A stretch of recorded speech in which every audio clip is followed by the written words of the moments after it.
Let's take you to the race for the White House now. And as Kentucky Senator Rand Paul struggles to gain traction in the early voting states, an article in Politico caught our attention. Josh Zeitz writing, quote, D.C. Republicans think Paul's poll numbers have flatlined, and operatives worried about retaining control of the Senate are ready for him to start spending a lot more time in Kentucky and a lot less time in Iowa and New Hampshire. Let's talk about those prospects with Philip Bump, writer for the Washington Post's politics blog, The Fix.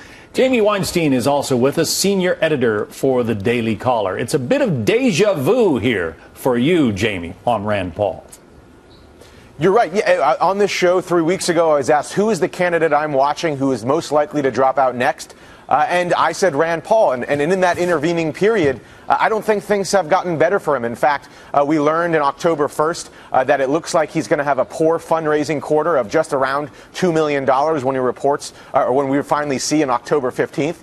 And if he doesn't improve his poll numbers, he's in very big danger of not making the next main stage debate, which will only put that all into a death spiral. That fundraising will get all that much difficult if he's not on that main stage debate. So I could see him dropping out if he doesn't make that main stage debate, because it's hard to see how he comes back from that. Philip, Republicans, as you know, took the Senate in the last election in large part because they had a very favorable election map. Right. It's not that favorable this next time around, and there are some real concern among Republicans that they might not be able to hold the Senate. Obviously, losing Rand Paul's seat would be a huge blow in that regard. Is that something they need to worry about?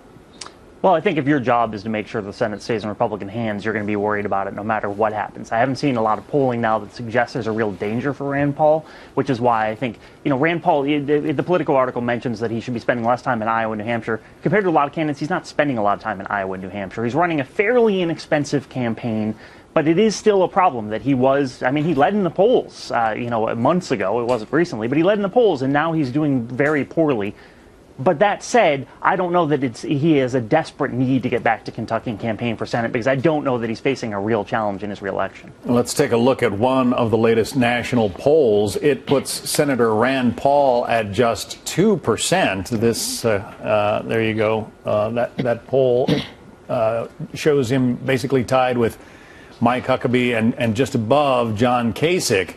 2% doesn't get you very far in politics, but his father says there's really nothing to be worried about. Listen to what he said on Fox Business earlier this week. I haven't heard anything like that, and I talked to him just a couple of days ago, and there was no hint of that. I think his strategy is fine, and he's going to keep doing what he's doing. I think he's organizing young people in campuses, and they're the ones who are much more attuned to shrinking the government, being concerned about civil liberties and a foreign policy that gives us no chance to negotiate with people and too anxious for war.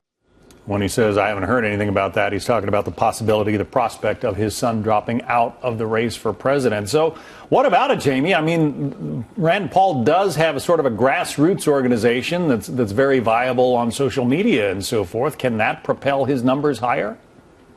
It could, I guess, potentially. I mean, look, Scott Walker was saying the same thing until he dropped out like 2 days after, saying he wasn't planning to drop out of the race. Philip mentioned that Rand Paul is not running a very expensive campaign. But I will point out there was a report today that his burn rate, meaning the amount of cash he's using from what came in, is at 186%, which is very, very high.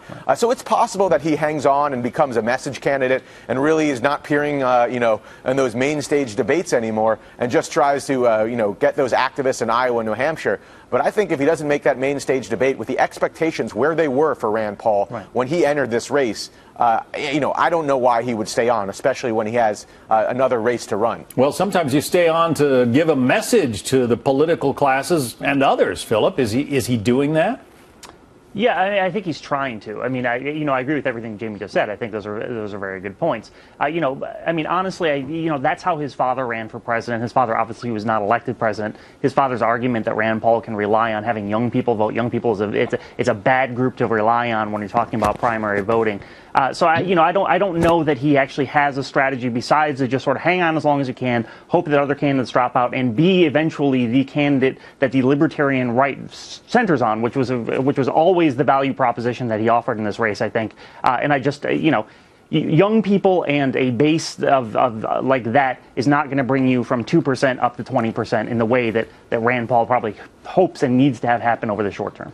There will be one nominee eventually. We'll see who it is. Philip Bump from the Washington Post, Jamie Weinstein from the Daily Caller. Thank you.